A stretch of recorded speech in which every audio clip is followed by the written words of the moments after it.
Michael Johnson, just briefly. I'm just looking forward to watching him in the Olympic Games, and I think, you know, a relay and 2 individual goals would be terrific.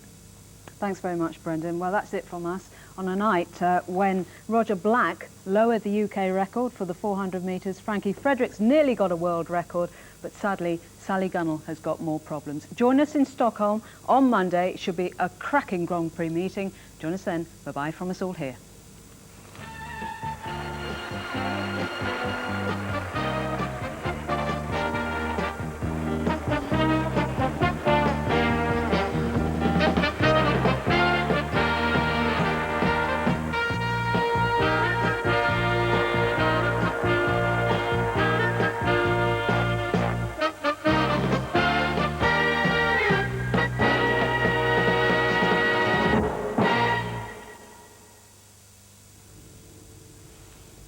For Wimbledon fans, the long-awaited match between Tim Henman and Todd Martin can be seen tomorrow, with coverage beginning on BBC2 earlier than usual at 10 to 11. We just let it all hang out. We went for it, and whatever it was, that's what it was. They had devotion. Going to Stax was like going to church for me every day. Determination. We put in hours every day learning those routines. And soul. You know, that gospel thing. A new sound is born. Dancing in the Street tells the story of soul. Saturday at 9 on BBC2. Welcome to school, where the blackboard jungle has given way to the corporate jungle, and the curriculum includes business administration. Head teacher now has to be a managing director. I don't count out market forces. I do take account of them. You have to have other skills. Like painting and decorating, say. Under your belt. Just more pink. She's put all pink. Science has never been so popular. Well, there's a lot of drugs about, and everyone does that. Everyone wants to experiment. And not just with their minds. And that's for sex, well, everyone does that. Everyone does that as well. The old school tie gives way to the new school tie. Burning issues in education. School, next Wednesday at 8 on BBC2. On BBC2 now, 80 years after the Battle of the Somme, a portrait of Field Marshal Sir Douglas Haig. Timewatch reveals new evidence to tell of a complex and controversial commander and includes powerful footage from the trenches.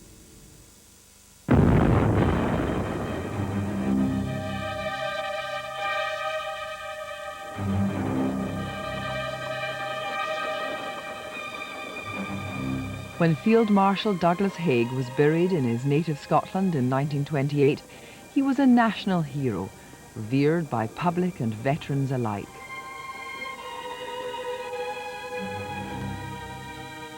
But that's not how most people remember him today. Field Marshal Haig has formulated a brilliant new tactical plan to ensure final victory in the field. Would this brilliant plan involve us climbing out of our trenches and walking very slowly towards the enemy, sir? How could you possibly know that, Blackadder? It's classified information. It's the same plan that we used last time, and the 17 times before that. Exactly! Haig was stubborn as a donkey. He was as unthinking as a donkey. He was as inarticulate as a donkey. So Haig, in fact, was the worst donkey on the British side of the war.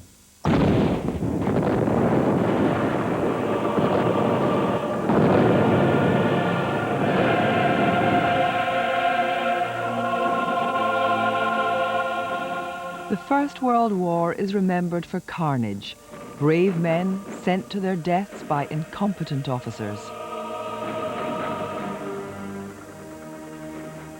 But new research by military historians into the performance of the British Army suggests this may not be the whole story, as these Army cadets are discovering. You all know the popular myth about the British Army of the First World War, that it was a group of lions led by donkeys, and that Douglas Haig was a callous and incompetent butcher. The reality was rather different. Many modern historians, myself included, would argue that by 1917, the British Army was a very effective instrument of war. Haig was far from the idiot of popular myth. and the fact that his armies won the greatest series of victories in British military history mean we must take him seriously as a commander.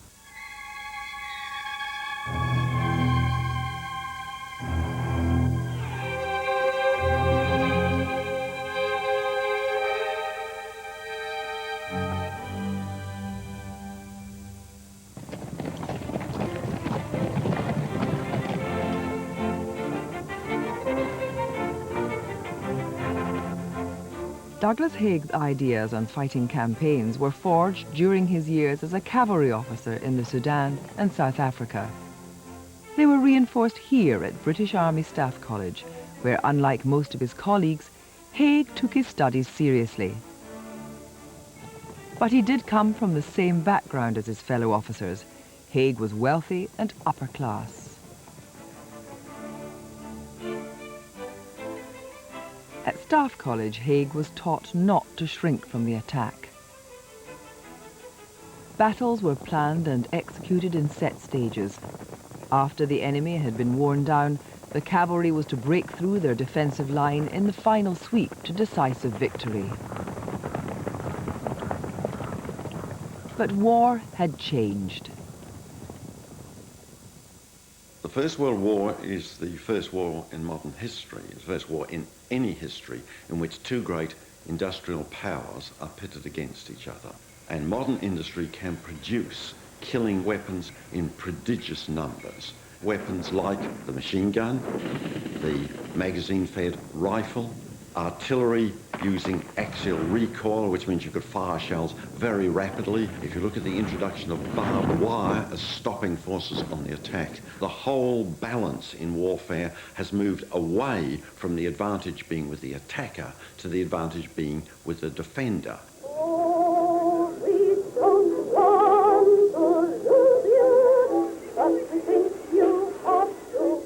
But this harsh military reality was not grasped in 1914 when patriotism swept the nations of Europe. All believed in a speedy outcome. When we joined up the army, it was generally thought that the war would last 6 months and no longer. That was a common thought. It was in the media as well, and everyone said, oh, you'll be back in 6 months. One of the great problems that all the politicians in all the countries faced was to tell their electorates that the war would not go on and on and on forever, that it was with a foreseeable end in sight. And the generals, therefore, equally had an obligation to bring that about. The main focus of fighting was on the Western Front once the German army had swept through Belgium and northern France. In 1915, Britain's allies begged her government to intervene, and the task was entrusted to the Commander-in-Chief of the regular British Army, Sir John French. He turned to his subordinate, General Douglas Haig. The location selected by Haig was the tiny German-held village of Neuve-Chapelle. Of little importance strategically, capturing it would prove to the French that the British were taking their obligations seriously. By the spring of 1915, Neuve-Chapelle, like the rest of the Western Front, had been fortified. The Germans had dug a defensive line of trenches with strong points and barbed wire. The problem would be how to get British infantry soldiers across no man's land and into the German trenches. Haig and his subordinates had a plan. They saw that the way to proceed was to gather up all the artillery and all the shells that they could employ and to use them on a length of front that was appropriate to that amount of shelling. Once British shells had destroyed the German barbed wire and machine guns, the infantry would cross no man's land and take the German trenches and the village. The cavalry would then exploit the break in the German line, pushing out into open country.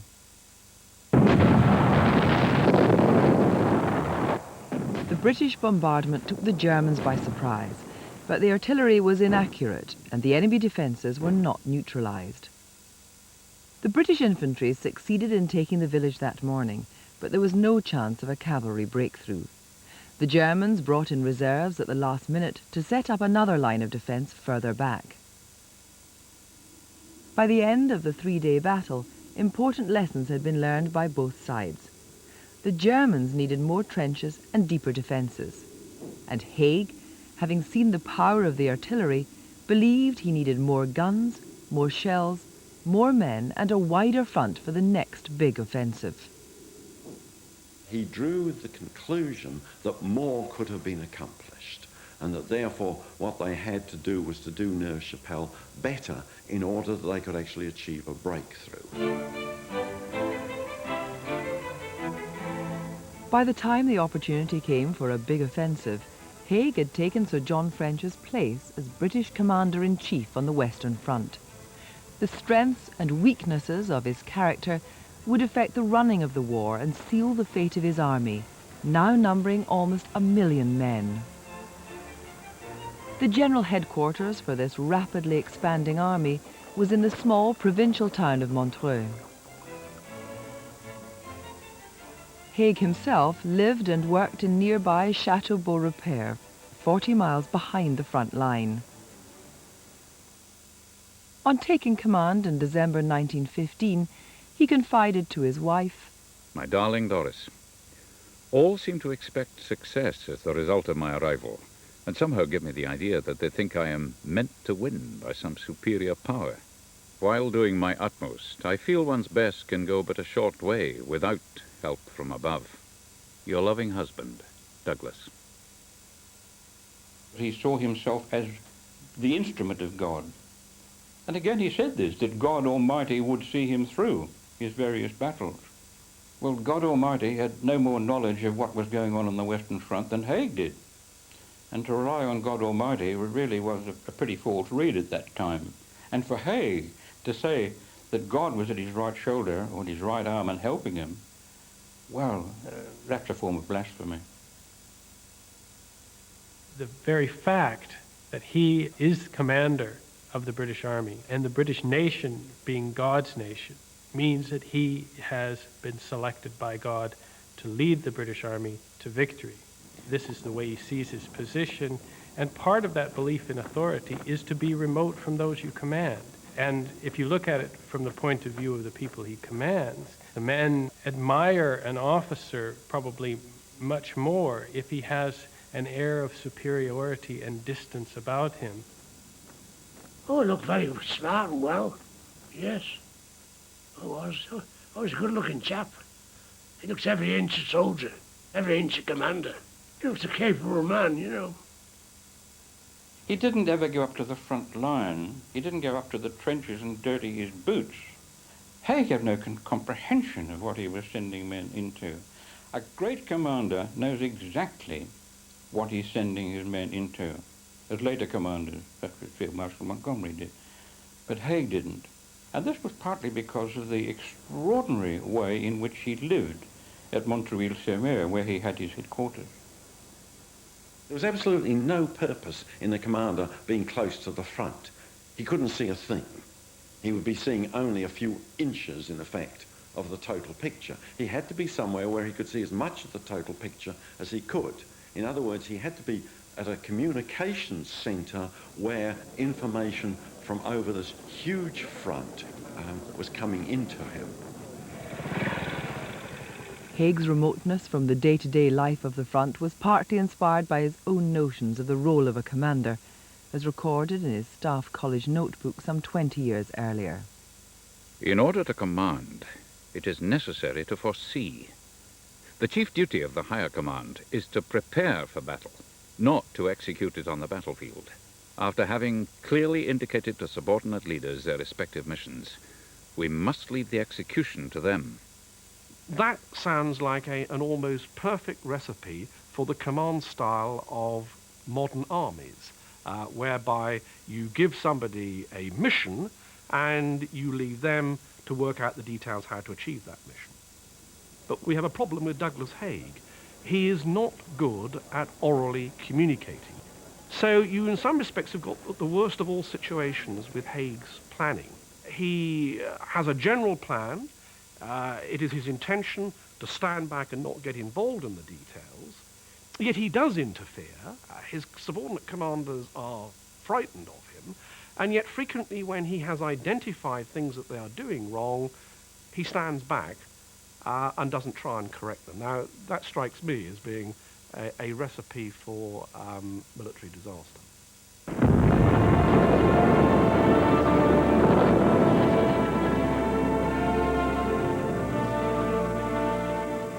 Douglas Haig is the commander whose battle plans are blamed for mass slaughter.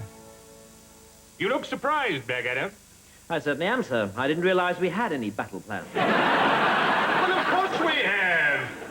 How else do you think the battles are directed? Our battles are directed, sir? Well, of course they are, Blackadder, directed according to the grand plan. Would that be the plan, to continue with total slaughter until everyone's dead except Field Marshal Haig, Lady Haig, and their tortoise, Alan? The principle which guided him, that if he could kill more Germans than the German could kill his men, then he would inevitably, at some time, win. Now that is an appalling kind of strategy. It's not a strategy at all. It's just slaughter. Haig did not launch his campaigns simply in order to kill Germans or to get his own men killed. He always had great visions for what his operations were going to achieve. There was nothing wrong about Haig launching a big campaign. What was wrong was Haig dreaming that he could accomplish such huge objectives. In 1916, here on the River Somme, Haig planned a great offensive, in part to relieve pressure on the French army suffering horrendous losses at Verdun. Chosen for political, not strategic reasons, this was the point on the Western Front where the British and French armies met. Just as in the planning for Neuve-Chapelle, Haig intended a classic cavalry breakthrough after the infantry had captured the enemy trenches. But everything depended on the artillery. The whole concept of the 1st of July 1916 was going to be that nothing would have survived the barrage, the bombardment, and that when the barrage lifted, the infantry would walk over and occupy the shattered trenches and then move on again.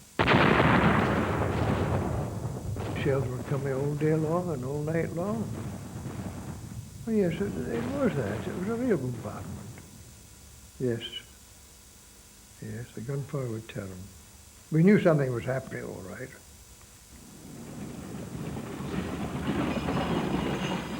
On the eve of the battle, Haig's confidence was high. With God's help, I feel hopeful. The men are in splendid spirits. Several have said that they have never before been so instructed and informed of the nature of the operation before them. The wire has never been so well cut, operation so thorough. A week before the battle, they blew all this wire up and cleared the ground for the men to go over the top. But unfortunately, they didn't clear sufficient. When they came to go over the top, a lot of the wire was still in position.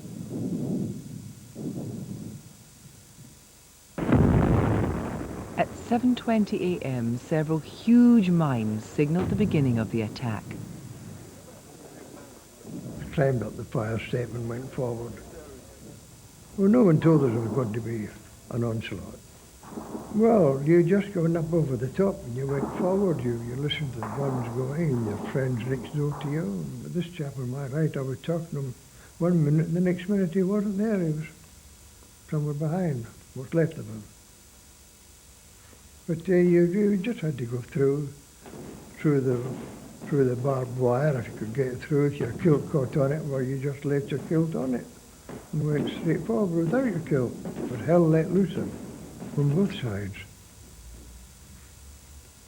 Yeah, the Battle of the Somme. There were nearly 60,000 British casualties that day, 20,000 of them killed. Well, on the evening of the 1st of July, I went up onto what was the battlefield, and you couldn't walk on grass. There were all dead bodies everywhere. And so infantry came along and dug big holes to say 100 bodies. Haig should not have been attacking on as wide a front as he was, and he should not have been attacking to the depth that he was. He insisted on doubling the depth which his second-in-command Rawlinson had proposed, which meant halving the intensity of the artillery bombardment. As a result, the artillery bombardment that he fired, which was supposed totally to destroy the enemy defences, in fact, hardly dented them. British gains along the front varied, depending on the effectiveness of the bombardment. On the southern part of the battlefront, British soldiers were able to advance 1 mile and take the German-held village of Montauban. This was their greatest success. 9 miles to the north, opposite the village of Beaumont-Hamel, British soldiers suffered heavy casualties without gaining a single yard. Haig was determined the battle should continue despite politicians' concerns. He informed London on the 1st of August that he intended to maintain the offensive. The Battle of the Somme lasted for a total of 142 days. Haig's decision to go on with the Battle of the Somme to the 18th of November, with each day getting worse and worse, was criminal negligence because there was no possibility of any kind of gain. Now, that was negligent. The criminality came in knowing that each day he was losing more and more men who were trying to do the impossible, the absolute impossible. One of the big criticisms that is made of Haig is that he should have stopped the offensive at a certain date. Obviously, he was not going to achieve a breakthrough, and we were suffering as many casualties as the Germans.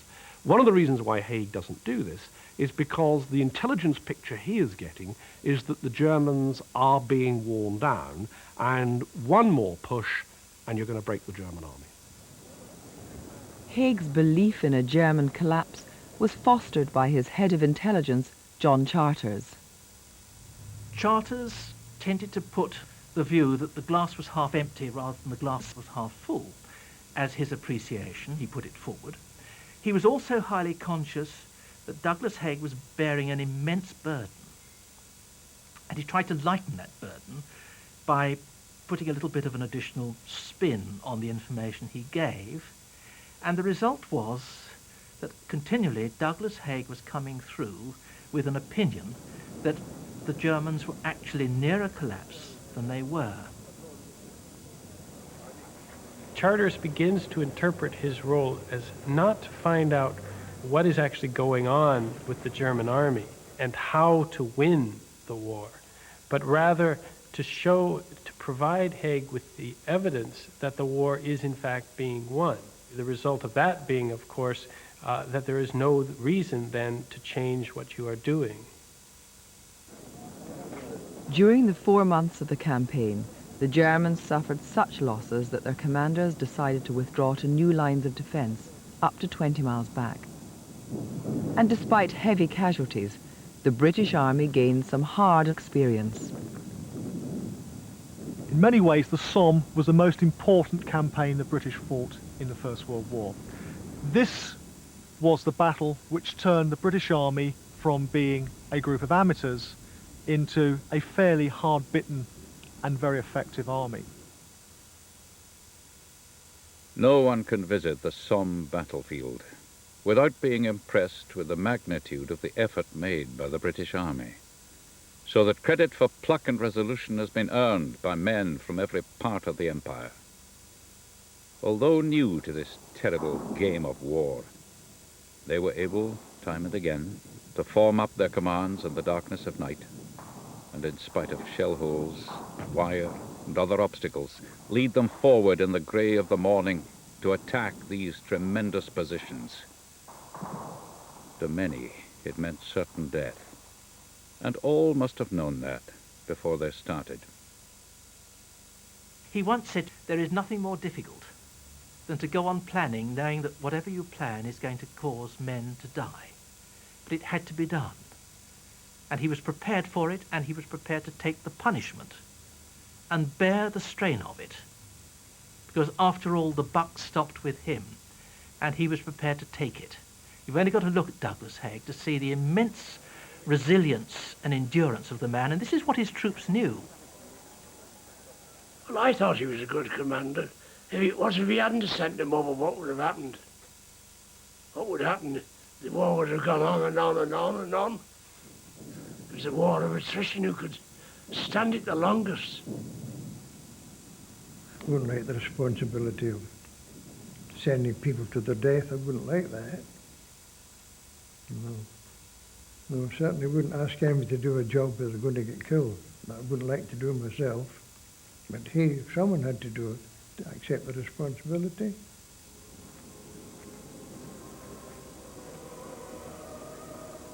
Within Haig's religious beliefs, there is the idea of sacrifice for a Christian cause. Now, if you believe devotedly in that idea, as Haig does, then the men who die, in a sense, are being rewarded, because the sacrifice is the reward. So to fall on the battlefield, in Haig's view, is not a tragedy. I attended the Church of Scotland service. The Reverend G. Duncan conducted and preached a good sermon. We lament too much over death, he said. We should regard it as a welcome change to another room.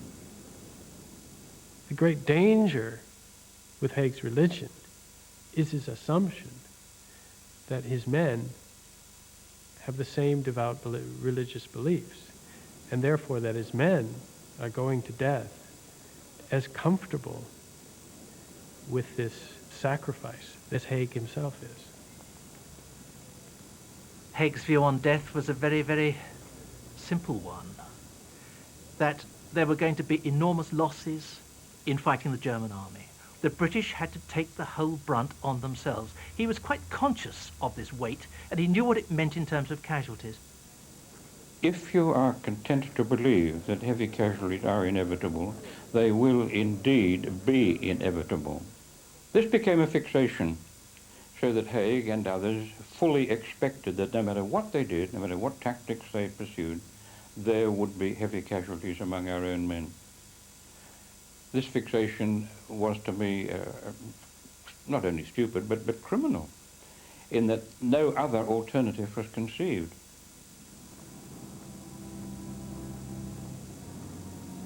This is the only time in history that Britain has had an army of that size which met the main enemy in the main theatre of operations. The simple fact is, fighting that sort of warfare, casualties are bound to be heavy. When you look at casualty rates in the Second World War, at least in the 1944-45 campaign, the campaign from Normandy to the Baltic, casualty rates equalled or exceeded those on the Western Front. There is no evidence that British losses in the First World War were disproportionately higher than those of our allies, the French, or indeed of our enemies, the Germans. In the popular mind, casualties still remain the dominant feature of the Great War.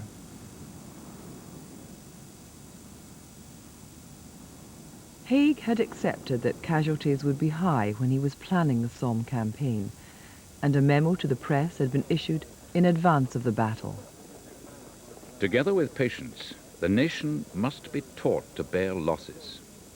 No amount of skill on the part of the higher commanders, no superiority, however great, of arms and ammunition will enable victories to be won without the sacrifice of men's lives. To sum up, the lessons which the people of England have to learn are patience, self-sacrifice, and confidence in our ability to win in the long run. 80 years ago, the British public was bearing the losses with stoicism, but British politicians weren't. In particular, David Lloyd George, the new Prime Minister. It's often said Lloyd George was very concerned about casualties. Lloyd George only once went to visit a wounded man. It was the son of a politician who asked him to go and see his son. Lloyd George came away from that saying, I should never have been asked to go and see that man. I am too sensitive to witness such a scene. I cannot continue with my job if I have to see people in that condition. Lloyd George, it needs to be remembered, was the person who gave Haig all those soldiers and all those guns with which to get on and fight the war. As the new year dawned, these two powerful men were completely at odds. The radical Welsh politician cast himself as the people's champion. The wealthy commander was backed by the king and his friends. Each was convinced that his formula for winning the war was the right one. To Haig's consternation, Lloyd George believed that victory could be bought more cheaply by fighting Germany's allies in Turkey, in the Balkans, or on the Italian front. The thing you notice about Lloyd George's preferred campaigns is either they were totally harebrained, like the idea of a campaign in the Balkans, or they had very little relevance with the war against Germany. They may have been fine in a war against Turkey, but we weren't fighting Turkey primarily. We had to win the war by defeating the Germans. The other thing you notice about Lloyd George is that he is always talking about big campaigns producing big successes. And this is something he has in common with Sir Douglas Haig, though they are loath to recognise the fact that they are both men who think big, they are both men who want to achieve great purposes. Lloyd George is the Prime Minister. He has to look at the war from a wide perspective, the political, economic and the military.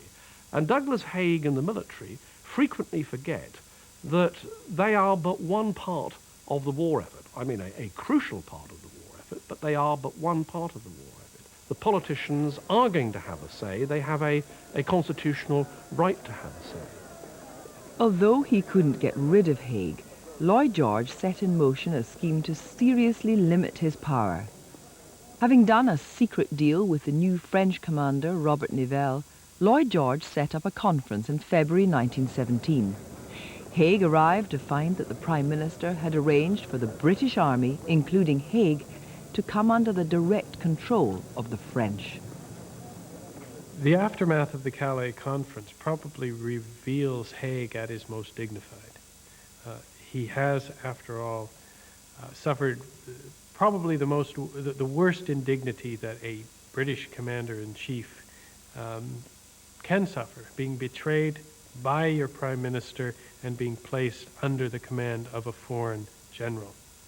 That evening, Haig complained in his diary, "It is too sad at this critical time to have to fight with one's allies and the home government, in addition to the enemy in the field." Nivelle's much-heralded spring offensive, supported by Lloyd George, failed to break through and brought the French army to the verge of mutiny. But British and Canadian forces scored a notable success at Arras. His position weakened, Lloyd George reluctantly agreed to Haig's own plan in Flanders, the Third Battle of Ypres, known as Passchendaele.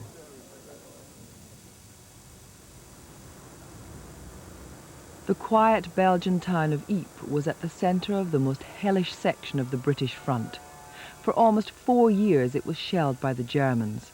Ypres was obliterated. Haig had played a major part in saving the town from German occupation at the beginning of the war. Haig is haunted by his experiences at the First Battle of Ypres back in 1914. That was the destruction of the old regular army, and Haig experienced then just how close the Germans came to breaking through. And I think psychologically that meant that Ypres and the area of Flanders held a special place in his operational thinking. Haig's objective was to capture the Germans' immediate high ground and break through their lines to seize an important railway junction at Roulers and the channel ports beyond.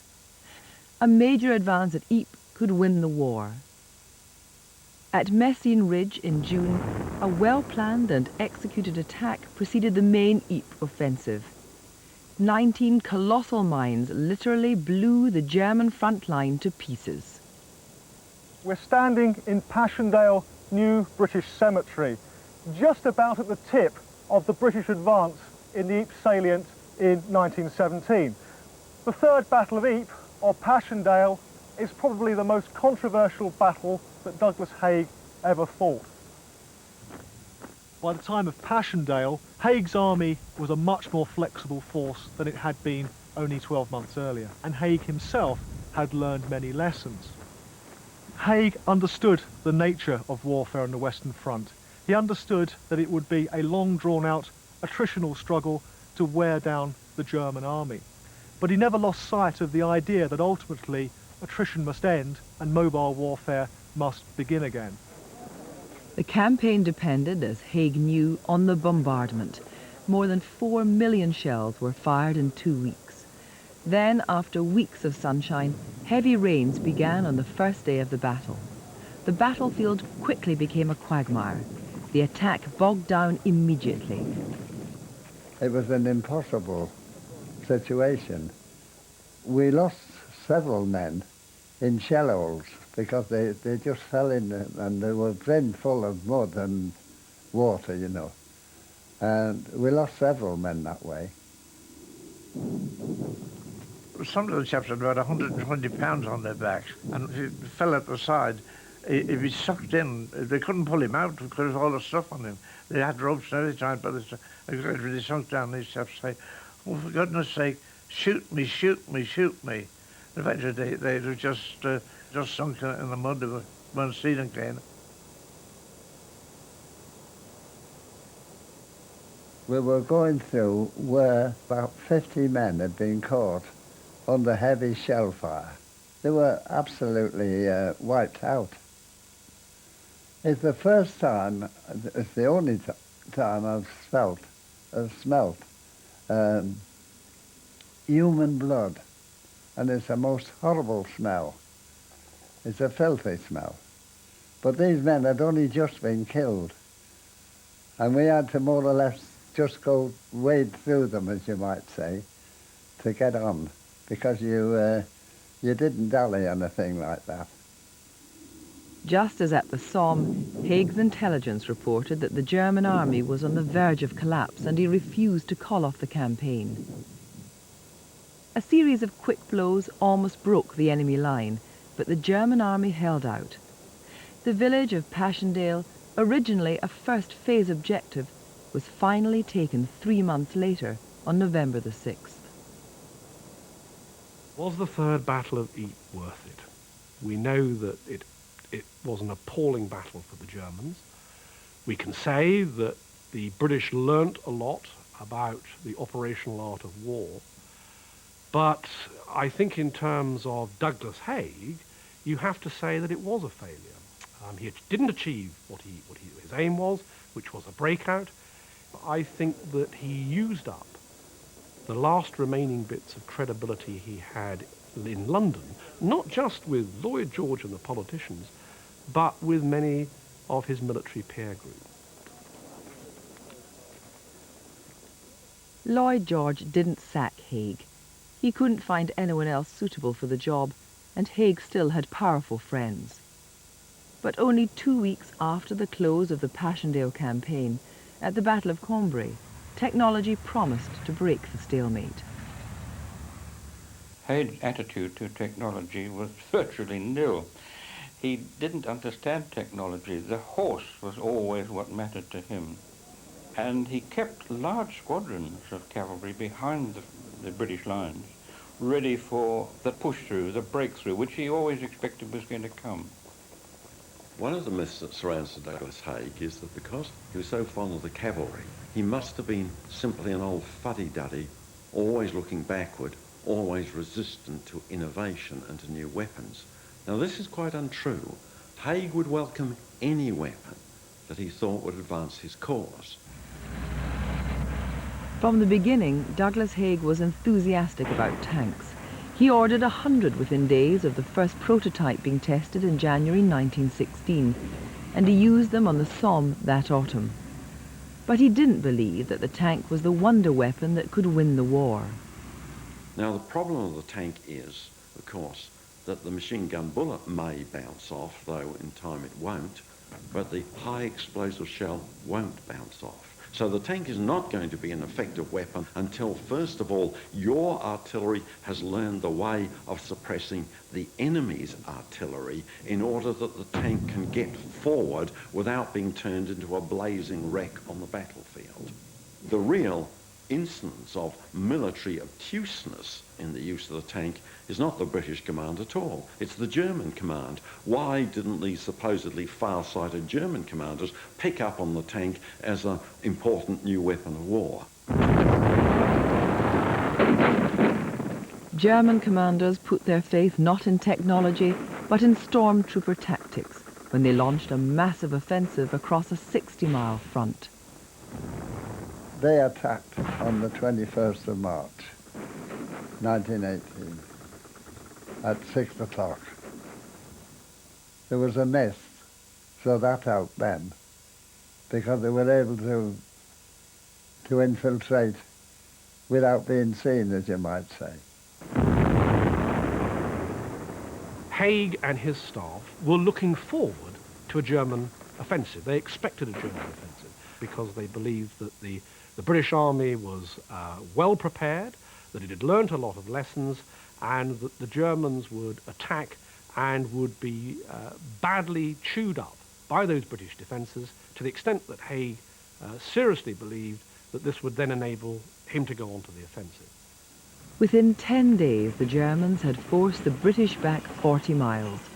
It was the most dramatic movement on the Western Front in over 3 years. Oh, but we're getting pushed back. And they did push us back so far, you see. And that's when Haig issued this order that every man had to stand his ground. Couldn't do anything else, really. It was either that or let them win. Many amongst us are now tired. To those I would say that victory belongs to those who hold out the longest. There is no other course open to us but to fight it out. Every position must be held to the last man. There must be no retirement. With our backs to the wall and believing in the justice of our cause, each one of us must fight on to the end. He never doubted himself, and he never doubted the British Army. He had the determination to see things through, and when other people started buckling at the knees, he held them up. For 4 months, it appeared that the German commander Ludendorff was achieving what Haig could not, a dramatic offensive victory.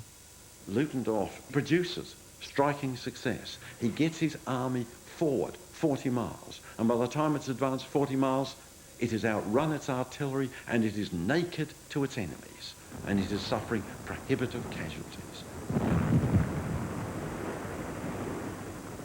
During that period, the German army suffered almost 1 million dead and wounded, more than double the number of casualties suffered by the British during the Somme campaign in 1916.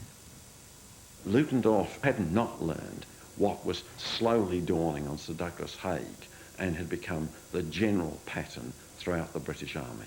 Once you'd gone as far as the artillery could protect you, don't try and get any further. Then you stopped, then you brought up your artillery, then you did it all again. You made a series of small steps.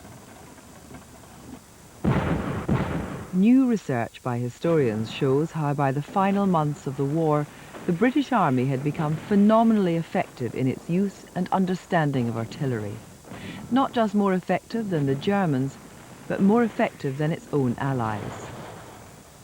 And the artillery, of course, undergoes great development under Haig's leadership.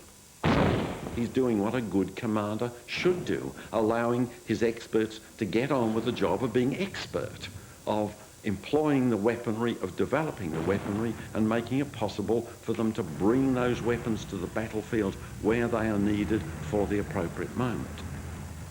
By mid-1918, you have a flexible battle, a flexible artillery battle married in with other arms, including the Royal Flying Corps, Royal Air Force, so that you have the beginnings of the kind of battle that you saw in the Second World War, with communication all working together.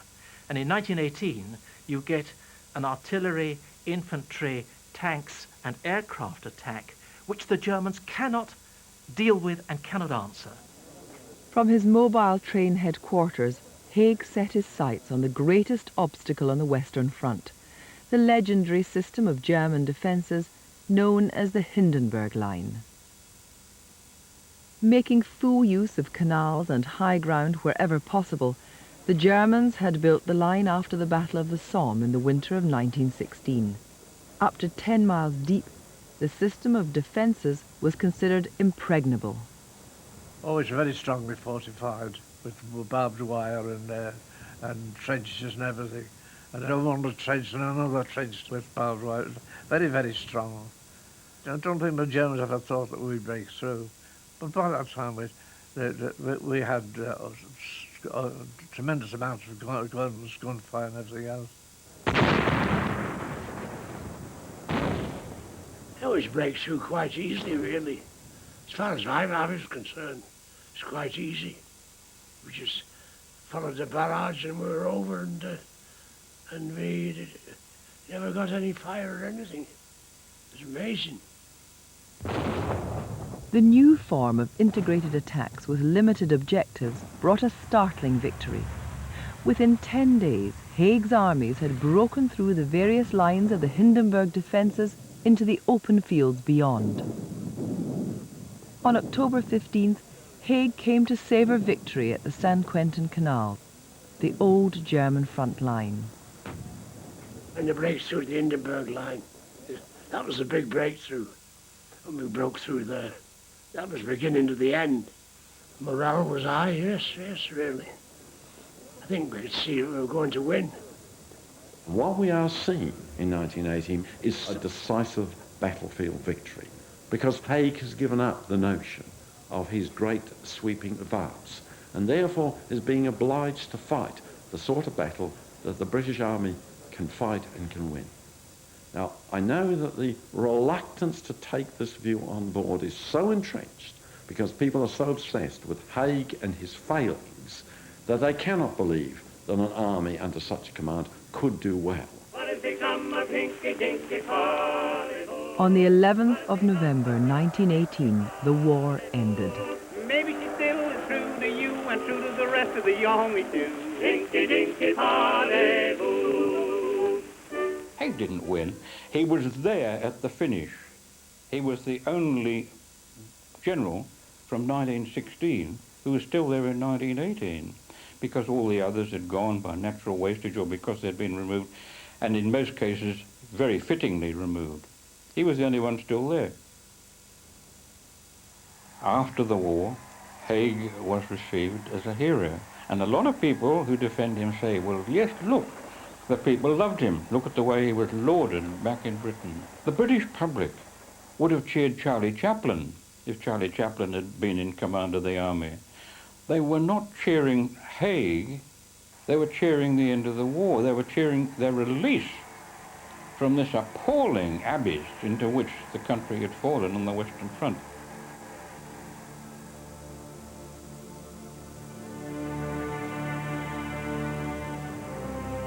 This was an extremely horrible war with massive losses, and therefore a war which required a commander who could withstand those losses. A commander with the stubbornness and the determination, and perhaps even the insensitivity to not be affected by the losses.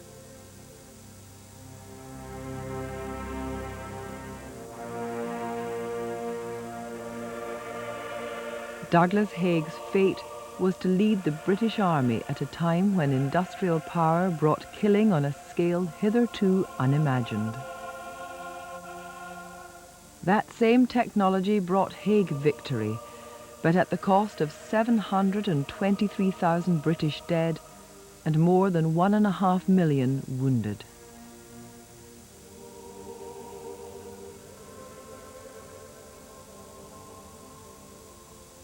Again and again, people have used him as a scapegoat, as a lightning conductor, because of people's concentration on one thing, casualties. It has been this folk memory which has darkened Haig's reputation down the years and still darkens it today, and possibly will for another 50 years. I believe eventually Haig will be seen more clearly and more fairly than he is today, but certainly it's gone on far longer than one would have dreamt possible.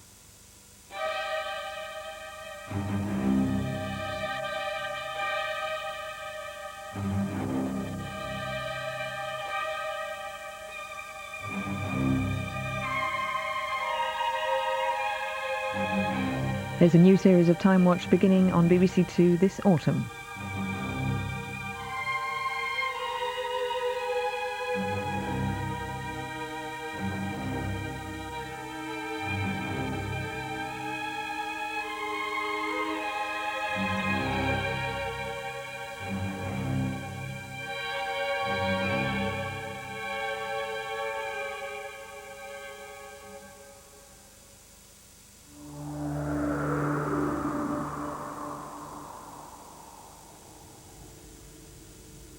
Events leading up to and during the First World War live forever in letters to the editor of The Times and make for a new series on BBC2, giving further insight into a troubled time in our history.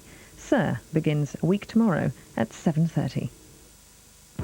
All over Britain, people have been casting votes which will shape their future. This Sunday, we find out who's won the BBC Design Awards. Which product will change your life? Which building has captured your imagination? And which graphic grabbed your attention? The BBC Design Awards final. Their future is in your hands. Your future could be in theirs. Sunday at 9:30 on BBC2. On BBC2 now, a building site of the 70s that's an inspiration to architects everywhere.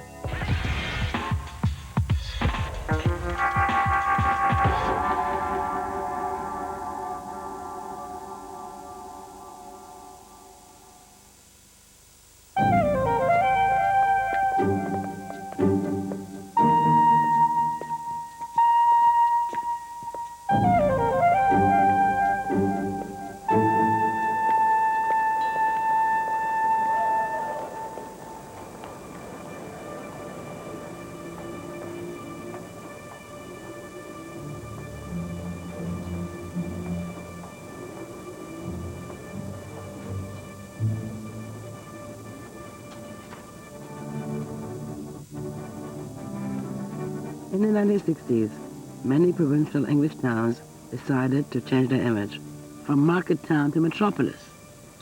The experiment was not a success. There is no plan nor dream of the future, only the nightmare.